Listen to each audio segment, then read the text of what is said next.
और अमेठी से चुनाव लड़ सकते हैं राहुल गांधी। ये बहुत अहम खबर आपको बता दें, राहुल पर चुनाव लड़ने का यूपी कांग्रेस ने दबाव बनाया है। वायनाड चुनाव के बाद राहुल के नाम का ऐलान संभव है। यूपी कांग्रेस ने अमेठी में कांग्रेस कार्यालय को चमकाया है। अमेठी में नई कार्यकारिणी का गठन हुआ है। राहुल की कोर टीम अमेठी में कर रही है तैयारी।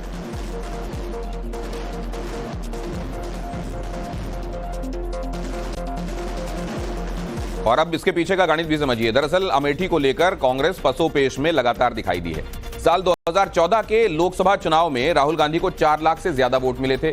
वहीं स्मृति ईरानी को 3 लाख से कुछ ज्यादा वोट मिले थे। वोट फीसद के हिसाब से देखें तो राहुल को करीब 47% और स्मृति ईरानी को 34% वोट मिले थे।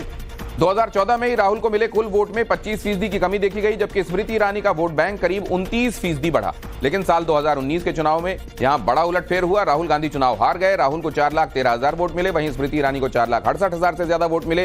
वोट फीसद के हिसाब से देखें तो राहुल को करीब 44% और स्मृति ईरानी को 50% वोट मिले। 2019 में राहुल को करीब 3% वोट का नुकसान उठाना पड़ा, वहीं स्मृति ईरानी को 15% से ज्यादा वोट मिले और इसी वोट ने अमेठी में बड़ा उलटफेर कर दिया। और इसीलिए ये पसोपेश कांग्रेस के बीच चल रही है। बहरहाल कहा जा रहा है कि अब अमेठी से आखिरकार वो दंगल में आएंगे तो क्या होगा, इंटरेस्टिंग है। इस बीच बीजेपी ने एक बार फिर राहुल पर बड़ा हमला बोला है। वायनाड हार रहे हैं राहुल, इसलिए अमेठी से तैयारी है, बीजेपी ने कहा।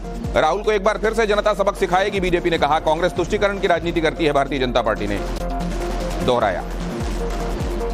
राहुल गांधी की हालत इस समय वायनाड में बहुत पतली है। वायनाड में आज लेफ्ट के भरोसे जब वो चुनाव जीत करके आए थे, इस बार लेफ्ट उनका विरोध कर रहा है। तो बिना वाम दलों के समर्थन के वायनाड जीतना उनके लिए बहुत मुश्किल है। इसलिए अब राहुल गांधी कोई फिर दोबारा सीट तलाशी जाए। अब दोबारा सीट तलाशने में वो फिर अमेठी की तरफ देख रहे हैं। लेकिन अमेठी की जनता का जितना पहले अपमान उन्होंने किया है, अमेठी के लोगों को, विशेष तौर पर उत्तर भारतीयों को उन्होंने कहा कि उत्तर भारतीयों के लोगों की राजनीतिक समझ बहुत अच्छी नहीं है, ऐसे में अमेठी में वापस वो किस मुंह से चुनाव लड़ने आएंगे। और इस बीच केंद्रीय मंत्री स्मृति ईरानी का कांग्रेस पर बड़ा हमला देखने को मिला। स्मृति ईरानी ने कांग्रेस की तुलना लंका से की है। कांग्रेस की भ्रष्ट लंका में पूंछ से आग लगानी है, स्मृति ईरानी ने कहा। 20 मई को मोदी का हनुमान हमें बनना है, स्मृति ईरानी ने कहा। कमल का बटन दबाकर राष्ट्रभक्त मोदी को जिताना है, स्मृति ईरानी ने यह बात भी कही। 20 मई को मोदी का हनुमान हमको बनना है, सही कह रहे हैं। 20 मई को मोदी का हनुमान हमको बनना है। कांग्रेस की भ्रष्ट लंका में अपनी पूंछ से आग लगानी